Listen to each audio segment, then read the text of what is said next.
Welcome back to Son of a Preacher Man. Soapman is in the house. Most of us are familiar with the biblical patriarch Abraham. In the Bible, he was father to Isaac, grandfather to Jacob, and great-grandfather to the nation of Israel. He is called the father of religion and the father of nations due to the fact that the three most prominent religions in the world, being Christianity, Judaism, and Islam, all trace their roots back to him. You'll notice that many of the images of Abraham will have him looking towards the heavens. This is because the Bible describes Abraham as a prophet in whom God has entered into a covenant. God promises Abraham that if he worships only him, he will bring Abraham to a beautiful land in which he and his descendants will inherit. The Bible summarizes the life of Abraham, detailing significant landmark events, most of which have miraculous aspects that border the impossible. For instance, one landmark event highlighted by the Bible is the birth of Abraham's son Isaac. What makes this event so miraculous is that Abraham is said to have been 100 years of age at the birth of his son Isaac. The Bible, it emphasizes Abraham's love for his son Isaac.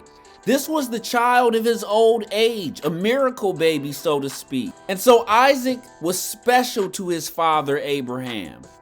Isaac, who the Bible doesn't go into much detail about, is an especially interesting character to the Soapman because the Bible doesn't tell you much about him, which makes me want to know even more.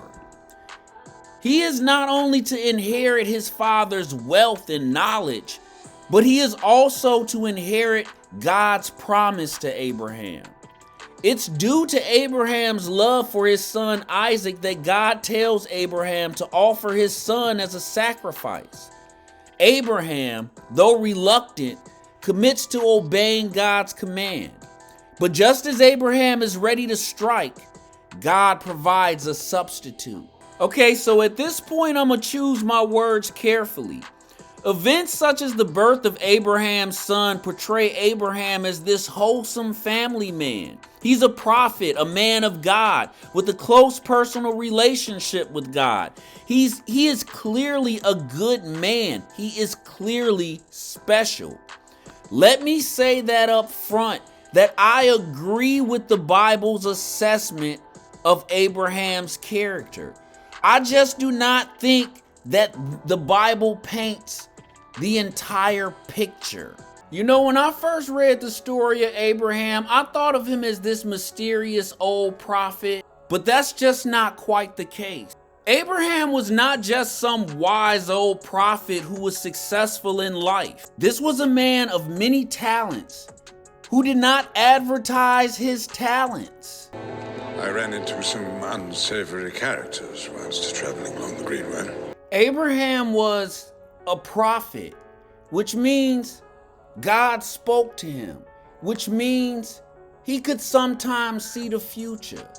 He was also a man who would live to be 175 years of age. So he was a very experienced individual. To mistake Abraham for feeble or weak or timid was to do so at your own peril. They mistook me for a vagabond.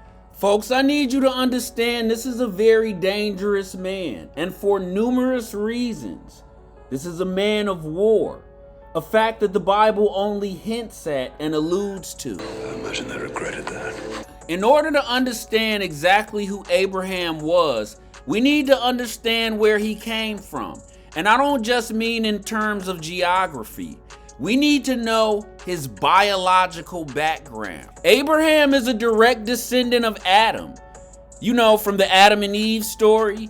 In fact, he is the Adam of his time. That thing that makes Adam Adam is alive and well in Abraham in his day.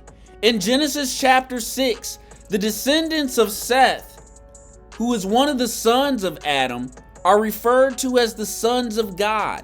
Now, these sons of God inherit all of Adam's gifts like long life and the ability to prophesy. They're all prophets. They're all really smart. They all live for a really long time.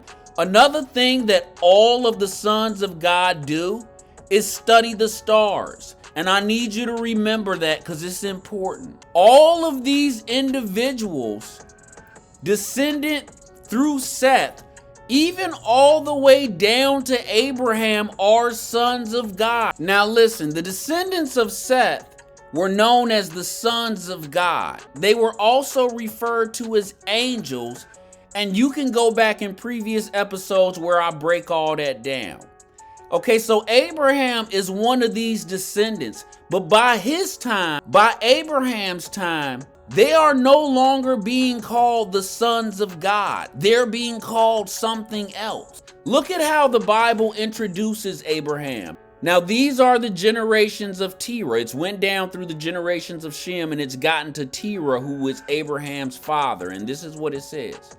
Now, these are the generations of Terah. Terah begot Abram and Nahor and Haran. And Haran begot Lot. Then it says, and Haran died before his father in the land of his nativity, in Ur of the Chaldees. Most people, when they come to something they don't understand in the Bible, they just skip it. But this is important that we understand what the Bible is talking about when trying to understand who Abraham is. So, who are the Chaldees? Okay, so we know Ur was a city-state in southern Mesopotamia. But who were the Chaldees or the Chaldeans? Okay, so I'm not exactly sure how to describe the Chaldeans. You could describe them as a tribe or a sect or a cult. Regardless to how you label them, they were a very mysterious and interesting people. The Chaldeans were a prominent and prestigious group. They had a reputation for being in the upper echelon of whatever society they settled in. They were smart, they were wealthy, they were powerful. In a way, you could probably define them as like part of the 1% of the ancient world. The Chaldeans were also experts at reading the stars. It was like an obsession to them.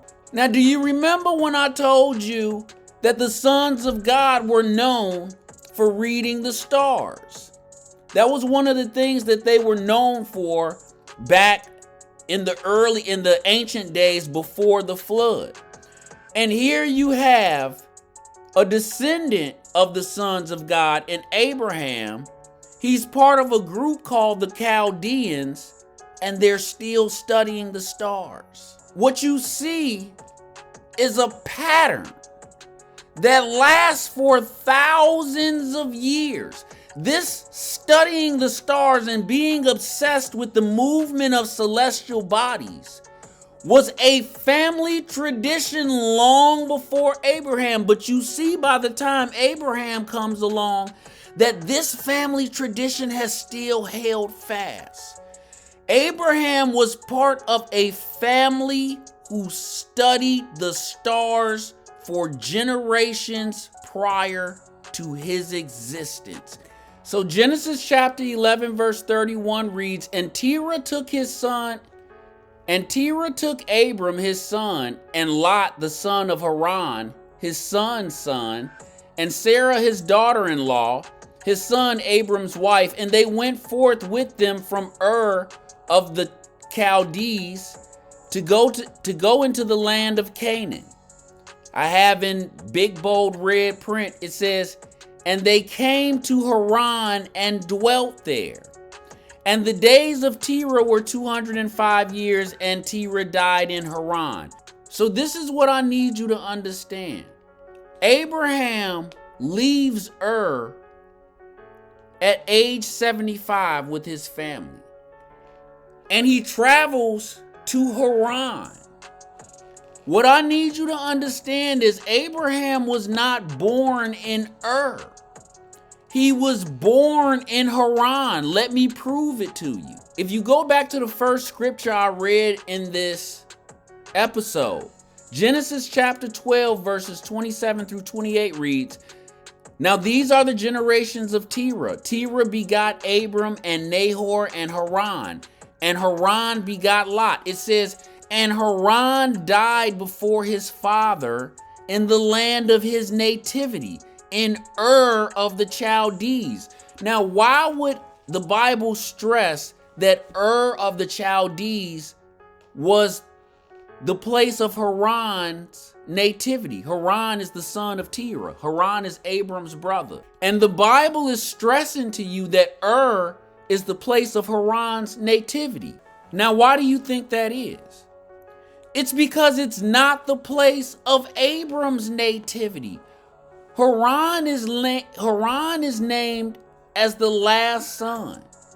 Abram is named as the first son. So if we assume that the three sons were born in the order in which the Bible gives, Abram being first, Nahor being second, and Haran being third, what this tells us is that sometime after Terah has Abram in Haran, he moves to Ur and has Haran, his son. Terah has Abram in Haran and Haran in Ur. Terah's moving around. You need to understand that Abraham is from Haran. Haran is in Syria. Haran is in Syria. It's still a city in Syria. It is vital that you understand that Abraham is from Syria. Why? Why am I making a big deal about something so trivial? I don't know, just in case we wanted to say, find Abraham in history. We need to know exactly who we're looking for. And Abraham is not a Sumerian or an Akkadian. He is a Syrian who migrated to the land of Sumer. Okay, so let me get this out the way real quick. A lot of people will try to say Ur is a city north of Haran, also in Syria, and that was the place that Abraham traveled to. That was Ur of the Chaldees. But as you see on this map, Chaldea was down here in southern Mesopotamia. That's one reason to know that the history books and the Bible is talking about is in southern Mesopotamia.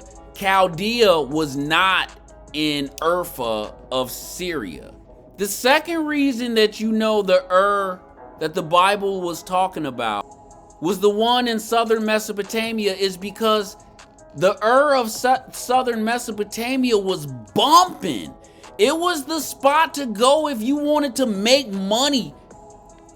And we know that Abraham and his family became very rich. They were very rich. Where the city of Ur was situated in southern Mesopotamia, right off of the Euphrates River, made it a trading hub, which means it was a lot of money flowing through the city of Ur in ancient times. It was like the ancient New York City.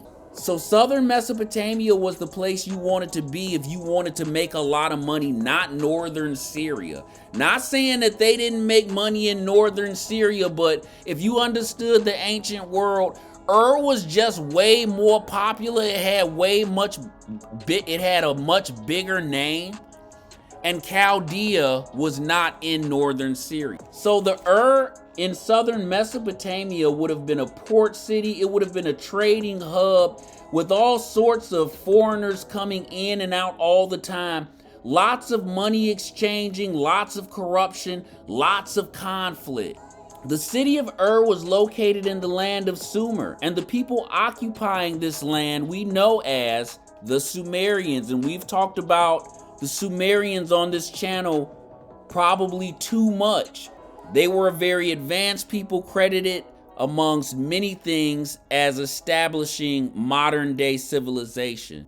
But what the Sumerians were known most for was that they could write. In fact, writing came from the Sumerians. In this slide, you'll see war horses and chariots.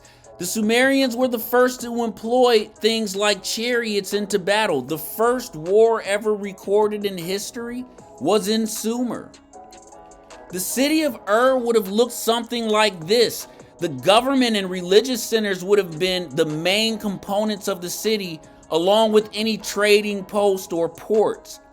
All the money-making entities would have been located in the inner confines of the city, in which all of those entities would have been further walled off to the outside.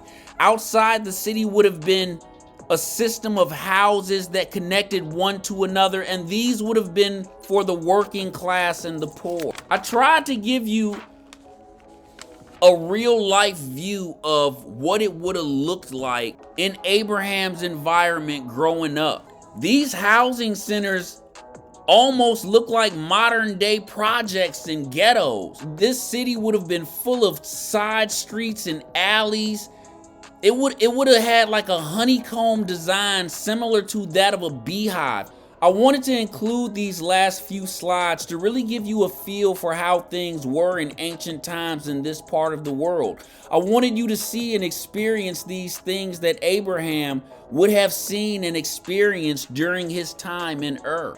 Notice in this slide the huge temple within the city. Today we call these structures ziggurats. They were the crown jewels of the cities of southern Mesopotamia, such as Ur, as the Sumerians were a very religious people. The city of Ur was also a learning hub. Remember, modern day writing started in Sumer, so these people were all about education. Remember, this was where the Chaldeans were, and the Chaldeans were an educated, learned folk. So we have Abraham essentially growing up in the Harvard of the ancient world, but far more dangerous. This city would have been thriving, busy, and potentially a place that offered the opportunity to make a lot of money.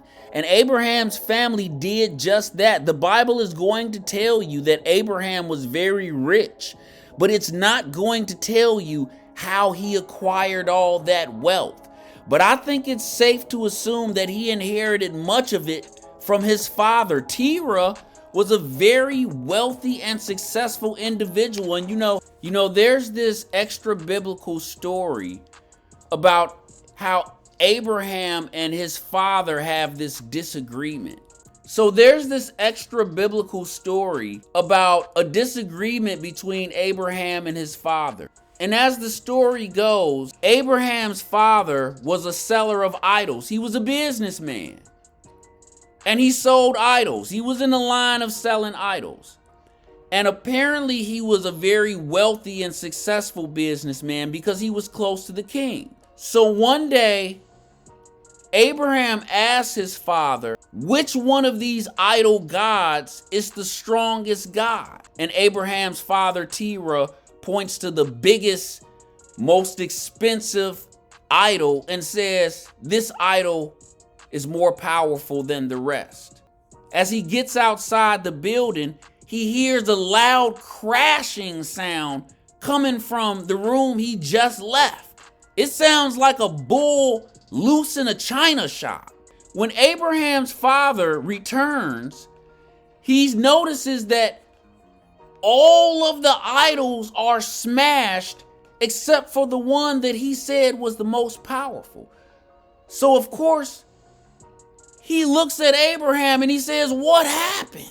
Abraham replies to his father Terah, this powerful idol that you said was more powerful than the rest of the idols destroyed the rest of the idols. He smoked them all. You was right.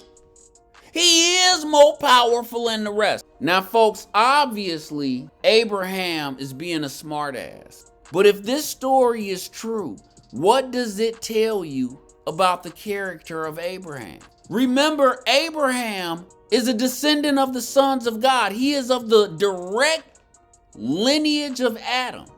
And so is his father Terah. So Abraham is a prophet like Terah is a prophet. Abraham is brilliant like Terah is brilliant. Abraham is going to live a long time like his father Terah is going to live a long time. God speaks to Abraham like God speaks to his father Terah. But if this story is true, what it tells you is that Abraham is not a man to be trifled with. This is a conflict or contention that he had between he and his father. What this tells you about Abraham is play games with him and he's going to beat you at your own game.